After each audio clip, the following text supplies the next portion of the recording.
are somebody who is doing a manual, unskilled, skilled, technical, operational, clerical or supervisory work for hire or now there are certain exclusions here. If you are a managerial or administrative staff, you can't be called a worker.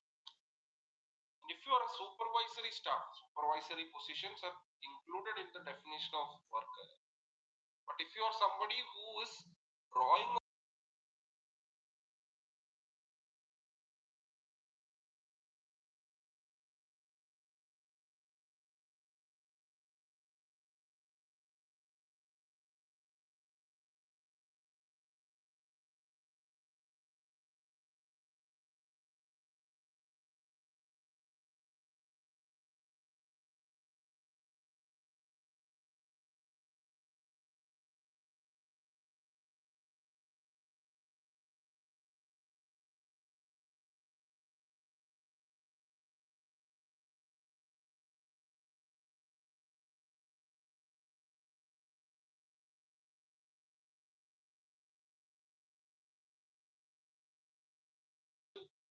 and you should be working within the ambit of the industry. So two things are very important in deciding if you are a worker or not.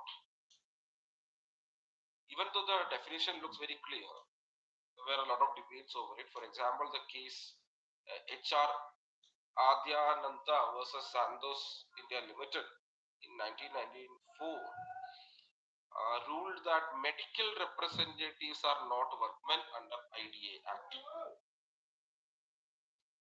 If you are somebody who's involved in promotion of sales, the court ruled that you can't be called as a worker because you're not involved in the industrious work of a traditional definition of industrial work. You are rather doing a sales and promotion work, hence you are not a worker. Now, as we discussed in the previous session, an industrial relations code is in picture. Now, this industrial relation code have consolidated various laws which include the Trade Unions Act, Standing Orders Act and Industrial Dispute Act. So the IRC, the Industrial Relations Code, one good thing they have done is they have replaced this term workman with worker. So it's no longer a unigender term, but it is a very it is an overarching, all-encompassing term which is worker. And under section 2 ZI of the IR code, a worker means any person employed in the industry. So that's exactly the same definition that we had before. It has to work in industry. To any manual, unskilled, skilled, technical, operational or clerical work, more or less on the same line of the previous definition, for hire or reward, whether the terms are expressed or implied. If you go back, it was not defined there. This idea that the terms are expressed clearly was something that was not covered before. Often that used to be an area of confusion. But the newer definitions clearly states whether the terms are expressed or implied also come under the ambit of work. Of course, there are certain exclusions. For example, if you're employed in managerial or administrative capacity, exactly what previous definition also said, and supervisory capacity drawing wage above a specific threshold, these numbers keep changing. So the code sets 18,000 per month as the threshold. The previous definition there was 16,000. That also came in later in 2014-15 edition. It was 1,600 before.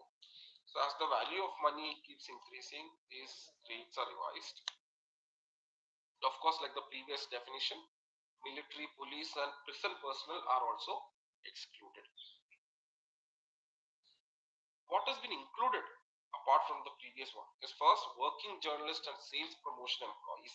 Now previous definitions of the court judgment have excluded these two categories from the traditional definition of workman, but the newer code includes these two. And IR code for the first time clarifies who is apprentice and not. So it says apprentices, not workers, for the purposes of industry dispute. And why is it that? I mean, I teach this in my classrooms, and students, they go for internships, and as apprentices they say that, sir, isn't it unfair that we are not given the protection of workers? The idea is that all these apprentice training, all this internship training are much required for them to upskill themselves. Now, you should not discourage an employer by giving those opportunities to younger generation, by putting them under the ambit of legal complications. You should not discourage an employer saying, oh, you have to bring them also under social security regulations, you have to bring them under these protections. They can be part of organizations. And so, it's kept very clear, if you're an apprentice, you're not. Now the second, employee.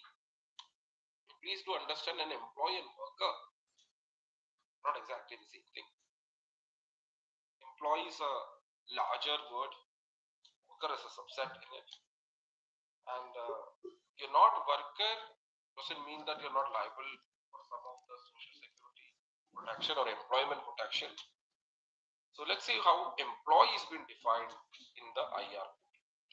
However, if you look at the Industrial Relations Code of 2020, it defines employee, according to its section 2L, as any person who's not an apprentice and is employed by an industrial establishment. So that condition doesn't change. It has to be an industrial establishment to do any skilled, semi-skilled, unskilled, manual, operational, supervisory, managerial, administrative, technical, or clerical work, which means that all kinds of works are now included for hire or reward, whether the terms of employment be expressed or. So the terms of employment, is it expressed explicitly or not, doesn't matter. It also include a person declared to be an employee by the appropriate government, so government owned or rather authority industries, but does not include any member of the armed forces of the. So the term employee, which of course includes all the workers, it excludes members of the armed forces as well as apprentices. So it's a very broad term. Let's see how employer is being defined. We had looked into the definition in the last session. Let's look into a little more details of it. So as you know that section 2G of Industrial Dispute Act is what defines employee, and if it is a government department, the authority prescribed in this behalf is the employer, and when there is no authority is prescribed, head of the department. Now, to give you an example, if there is a dispute involving government-run enterprise, like let's say railway, it's not the railway minister who is the definition is saying, it's the authority prescribed in this behalf. So probably a secretary or a director would become the authority of that particular department.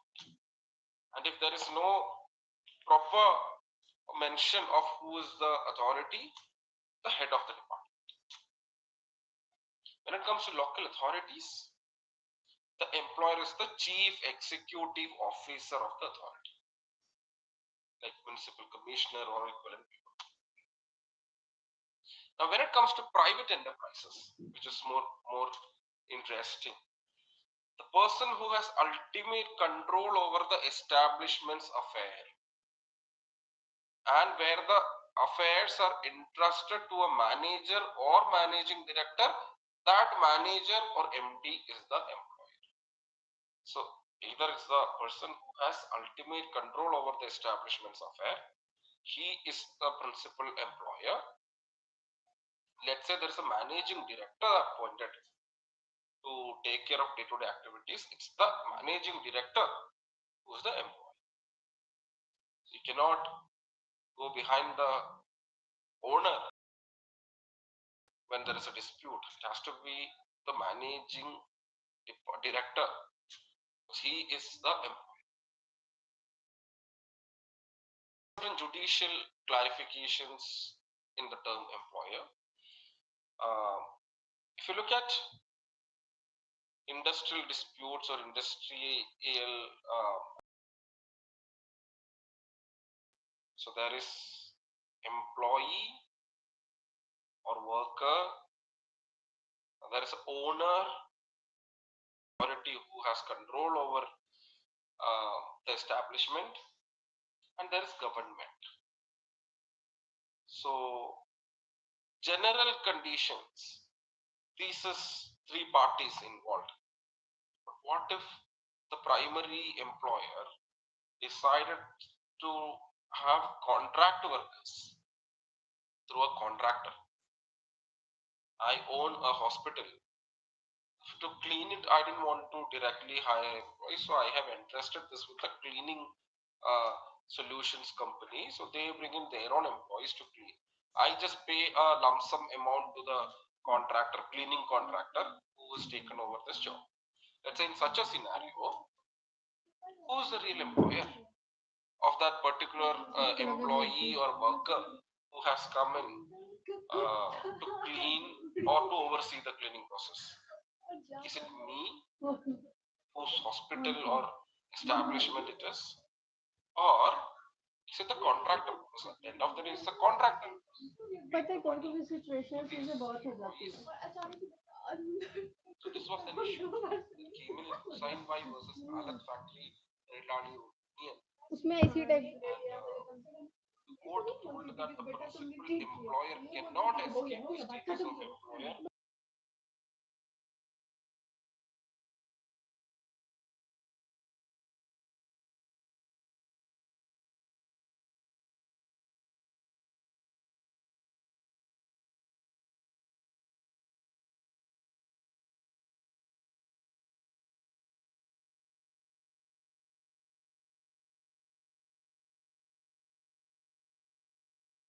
So what court observed is that the real employer is the person who has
the authority specified by the head of the department in this behalf, or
So it retains all the special designation for government and local authority. So there nothing have changed when it comes to local and government authorities.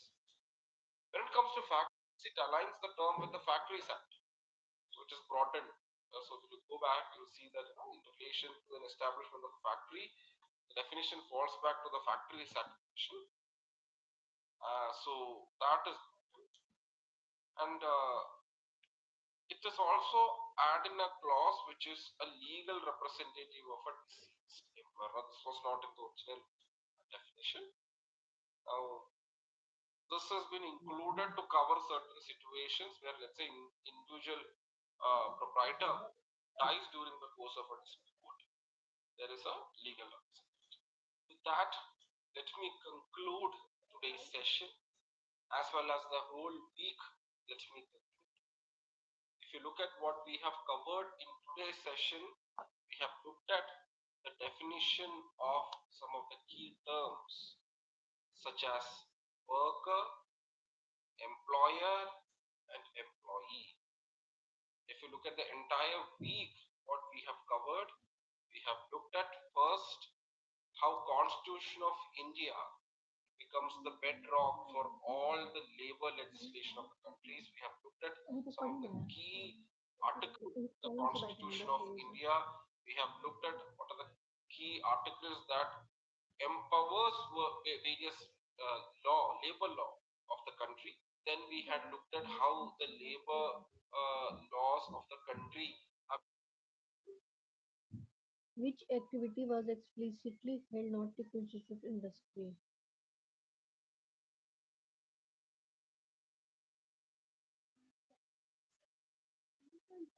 People just laid down in Bangalore. Systematic activity. Profit motive production for which thing is not a part of triple test. Production with satisfaction of relationship service orientation.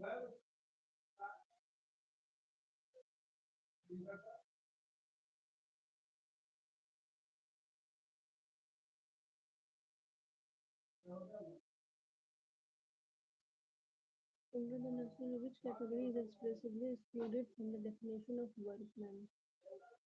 Workman. Excluded.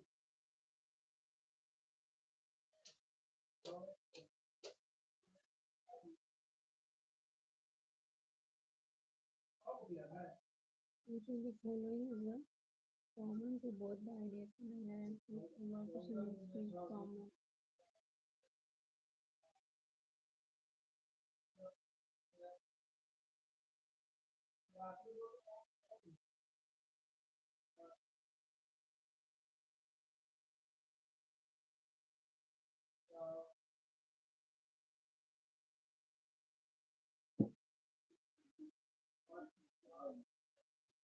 Hmm.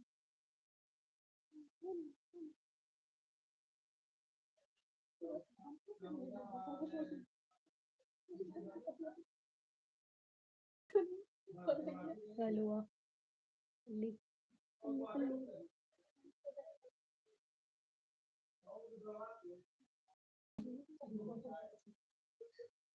ये भी सही है जी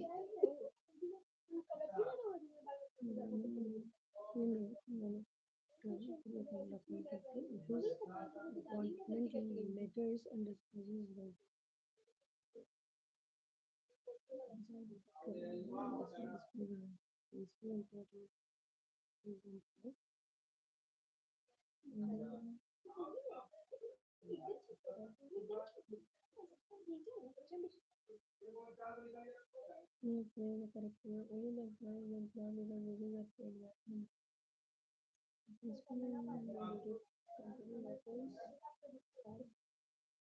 law employ information workers are independent contractors we are middle the principal employer workers we the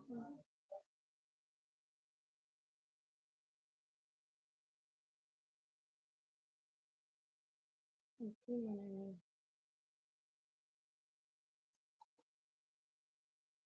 pharmaceutical company to these employ very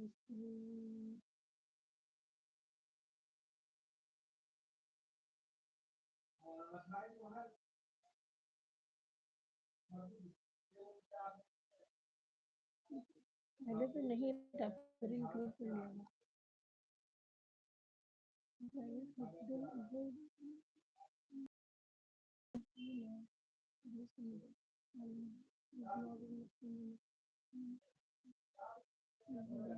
dominance of professional